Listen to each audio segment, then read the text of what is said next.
न्याय का एक नैसर्गिक सिद्धांत कहता है कि न्याय सबके लिए एक समान है। आज कर्मचारियों में से केवल शिक्षक वर्ग को बार बार टारगेट किया जा रहा है। आप देख रहे हैं कि बेसिक एजुकेशन बहुत ज़रूरी होती है किसी भी देश को बहुत आगे तरक्की कराने के लिए, लेकिन बेसिक शिक्षा विभाग का सत्यानाश किया जा रहा है। बेकार के और विभिन्न प्रकार के कामों में शिक्षकों को एंगेज किया जा रहा है। तमाम तरह के पोर्टल पर उनको बिजी कर दिया गया है।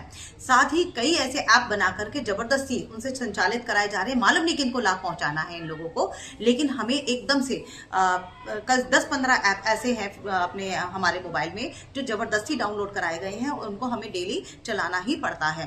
तो आप देखिए कि शिक्षा व्यवस्था को खराब कैसे कर रहे हैं। पिछले 3-4 महीने से शिक्षकों को BLO का दायित्व दिया हुआ है और SIR के काम में वो लगे हैं। फिर जनगणना आने वाली है, जाति गणना है, फिर आने वाला है पंचायत चुनाव।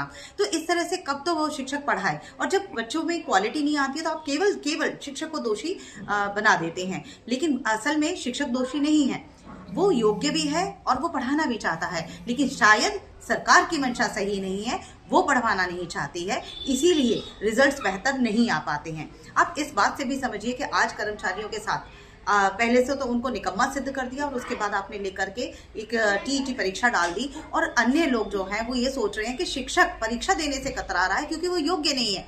ये बिल्कुल बात गलत है। योग्यता सभी में है। बिना योग्यता के सरकारी नौकरी कौन प्राप्त कर गया?